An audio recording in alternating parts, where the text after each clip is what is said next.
Hello everyone, and welcome to this new video. Today we are going to talk about how great champions of the past overcame numerous challenges with resilience and courage, wearing patience and perseverance to better themselves and achieve their dreams and their personal and professional success. We will recount episodes from their lives that mark them deeply and determine them to endure against the challenges that were placed on them by life.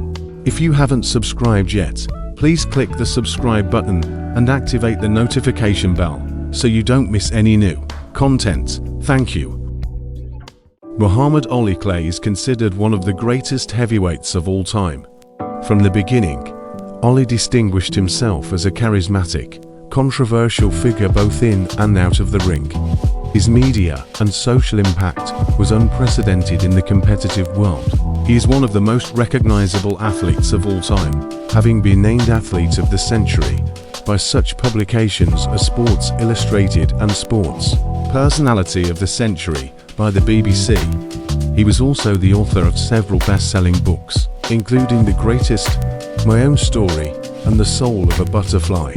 In 1967, 3 years after winning the World Championship, Ali refused to fight in Vietnam because of his religion and opposition to the conflict. He was arrested, charged with draft evasion, and stripped of his title.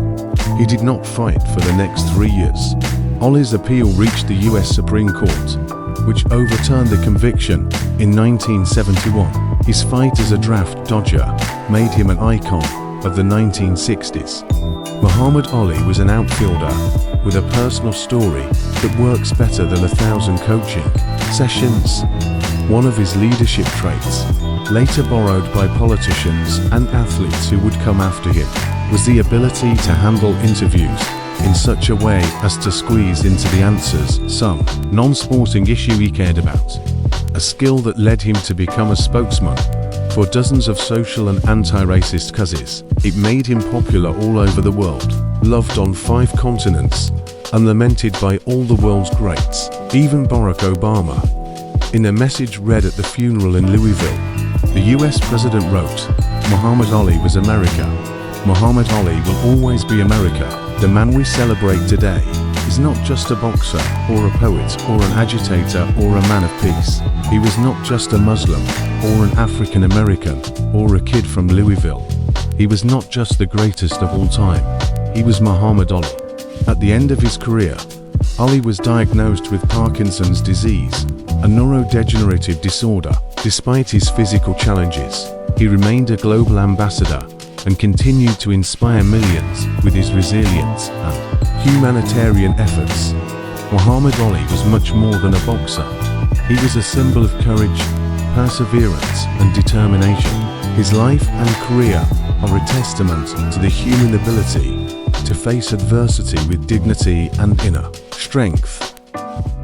Known by the initials MJ, Michael Jordan dedicated himself to sports from the age of 11, playing not only basketball, but also baseball and football. Despite his good results, he soon gave up other sports to devote himself exclusively to basketball. Born in Brooklyn, NY, on February 17, 1963, Jordan was the 4th of 5 children, but he showed from an early age that he was different from the others, demonstrating a special dedication to sports despite difficulties in school. While attending Emsley A. Laney High School, one of the biggest disappointments of those early years came, but one that would further shape the boy's character. In fact, Jordan was cut from the varsity team, despite being considered the best player on the junior varsity. Coach Clifton Herring's decision was dictated by the need to add length to the roster. While Michael was less than 6 feet tall at the time, in his 4th year, having grown to 190 centimeters, Jordan was able to make the first team, and for the next 2 years proved to be the star of the team and one of the best young Americans. His outstanding performance earned him a spot in the McDonald's Invitational Tournament, a tournament for high school talent.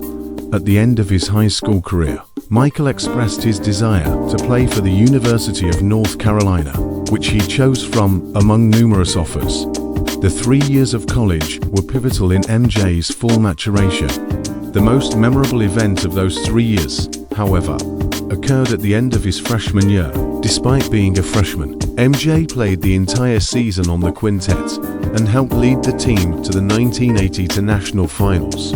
UNC had not won an NCAA title in several years, and that year faced Georgetown of Patrick Ewing, another young talent and future star of the New York Knicks. Jordan made the game-winning basket in that game and became the true idol of the fans. At the end of his junior year, he decided to leave college a year early and declare himself eligible for the 1984 NBA draft. He was selected by the Chicago Bulls with the 3rd overall pick. Michael Jordan's story in the professional world could finally begin. After 9 years in the NBA and his 3rd title, Jordan found himself tired of the constant pressure he had long carried on his shoulders. In The Last Dance, a 2020 Netflix documentary about his final year with the Bulls, the player said, "Winning has a price, and leadership has a price. So I pulled people up when they didn't want to be pulled. I challenged people when they didn't want to be challenged, and I earned that right because my teammates followed me. They didn't put up with everything I put up with." Michael Jordan's story took a turn when mental fatigue was compounded by the mysterious death of his father, who was murdered on August 22, 1993.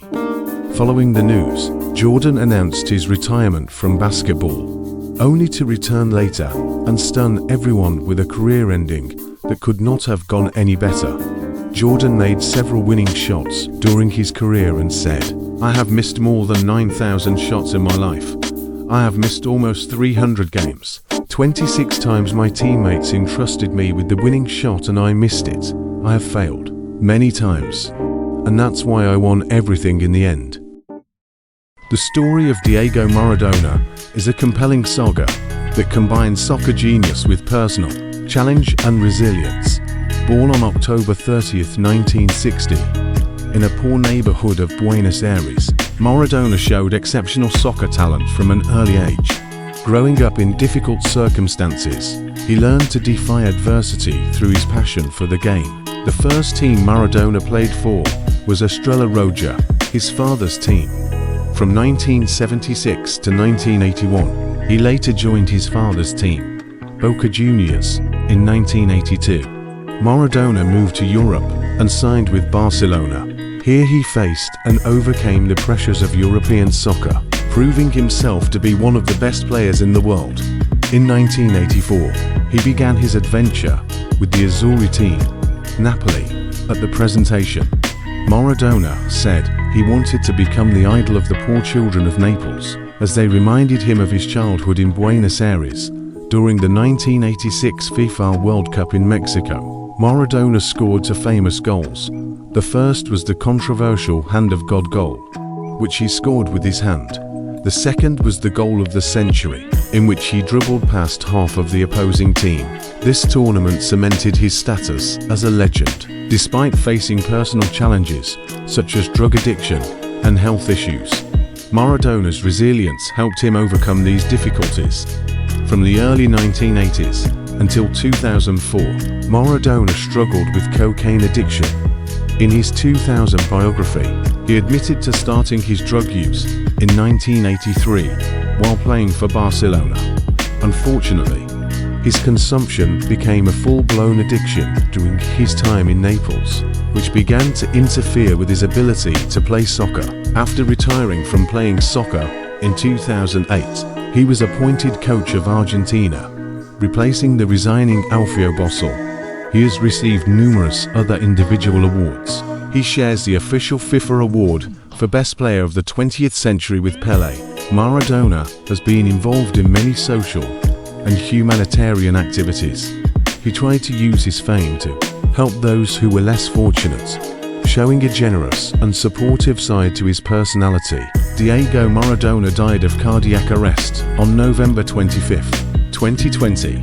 His death prompted a global outpouring of condolences, underscoring the indelible impact he had on the world of soccer and beyond. Diego Maradona's story is a mix of footballing triumphs, personal struggles, and a lasting influence on world sport. His resilience, combined with his innate talent, has made him an immortal icon in the world of soccer and beyond. Born on August 21, 1980, for 9 long years, in races that last only a few fleeting seconds, Tiger Woods, Michael Jordan, Michael Phelps, and Serena Williams are some of the outstanding names capable of dominating their respective sports. With impeccable discipline, Bolt, on the other hand, before crossing the finish line, setting a new world record in the process. Bolt went on to dominate world competition, winning multiple Olympic and world gold medals in subsequent Olympic cycles. His relaxed pre-competition style helped create his unique character. What does Bolt think about when his heart is pounding and the tension becomes with a combination of confidence and humility? In 2017, Usain Bolt announced his retirement from athletics following the World Championships in London.